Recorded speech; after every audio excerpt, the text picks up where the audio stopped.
بسم الله الرحمن الرحيم الحمد لله وكفى وسلام على عباده الذين اصطفى خصوصا على سيد الرسل وخاتم الأنبياء وعلى آله الأزكياء وأصحابه الأتقياء أما بعد فأعوذ بالله من الشيطان الرجيم بسم الله الرحمن الرحيم حافظوا على الصلوات والصلاة الوسطى وقوموا لله قانتين صدق الله العظيم. Inshallah, in today's session we will be covering the timings of Salah. After Shahada, Rasulullah mentions the first pillar is the establishment of Salah. There are many preconditions of Salah.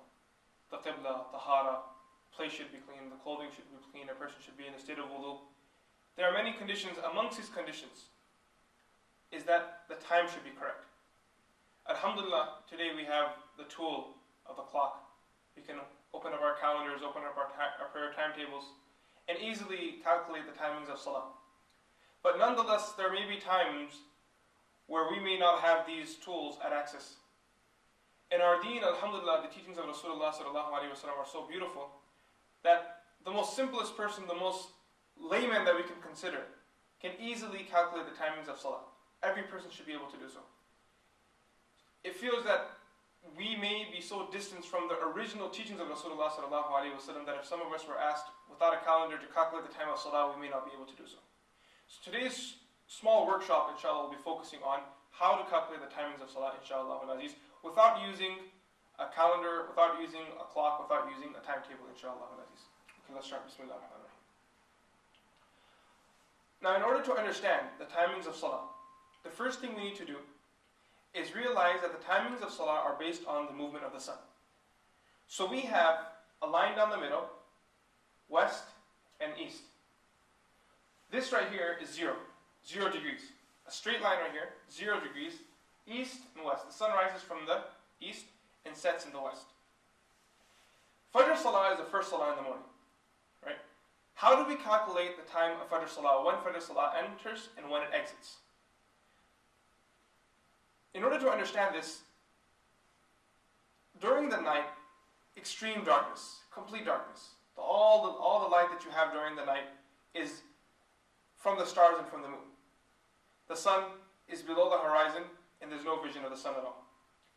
Now through the darkness of the night, after the sun sets, the sun rotates, it moves around, comes around, and then when it comes close to rising,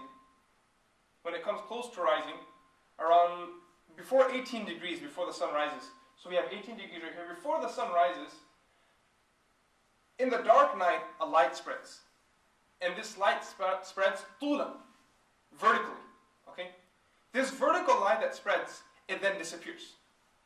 So in the darkness of the night you have a light that comes, it spreads vertically, and then it disappears. And then after this light disappears, it becomes dark again. And then a second light comes. This second light it's horizontal. The first vertical light, in Arabic we call it subh kadhib, the lying morning, the false morning. Because it comes, it emerges, and then it disappears. It's like a lie, a false alarm. Then the second is the light that comes in the horizon. Okay?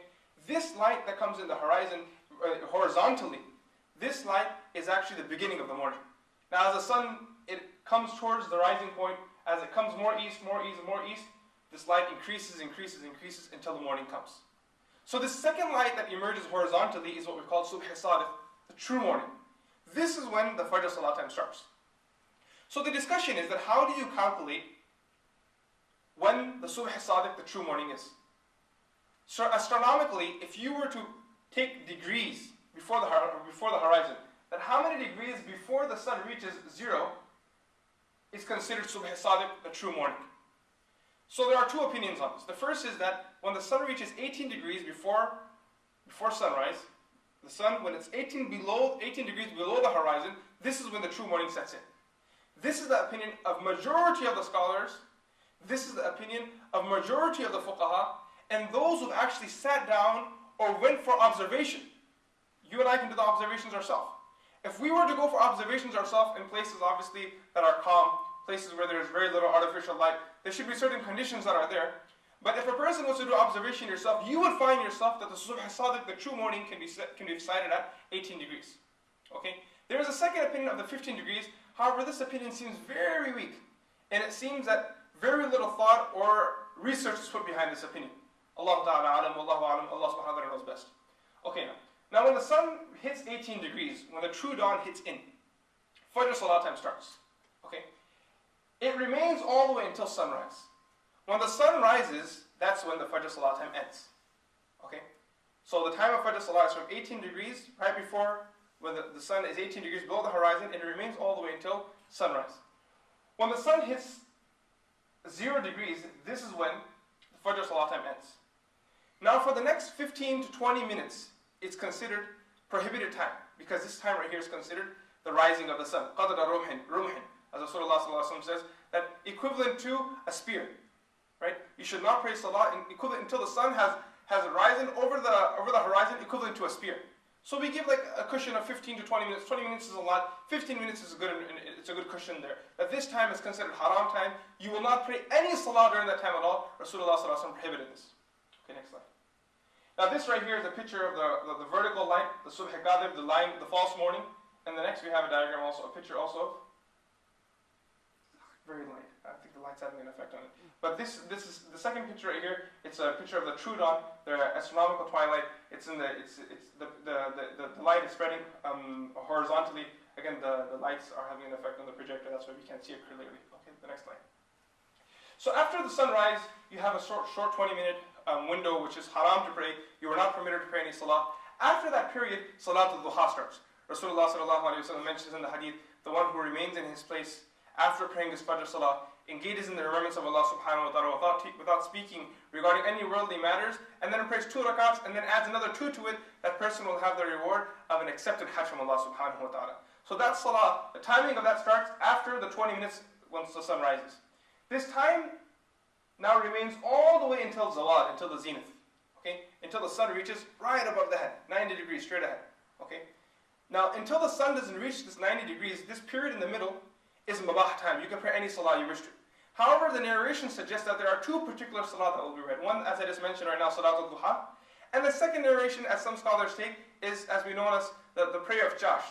Okay? Another 8 to 12 rakats that will be prayed closer to noon. Closer to the timing of the zenith. 1.5 hours before the sun hits Zawal, before it hits zenith. Before that 1.5 hours before, you can pray the second salah then, if one wishes to. Again, these are voluntary prayers. When the sun hits zenith and it's right above the head, this is the second time where Rasulullah said the second timing in which it is prohibited to pray salah. It is not jaiz to pray salah. What is the window? How long? If a person wishes to take a precautious, a very nice, safe, secure opinion, 10 to 15 minutes. It's a very secure opinion. Okay. If a person holds off praying once the sun hits the zenith for 10 minutes, 15 minutes, that's very secure, and inshallah al-aziz, after that the person can begin to pray the salah. Now once the sun passes its zenith, the next salah time starts, which is Salatul Dhuhr. Okay, the Dhuhr Salah, the second prayer of the day.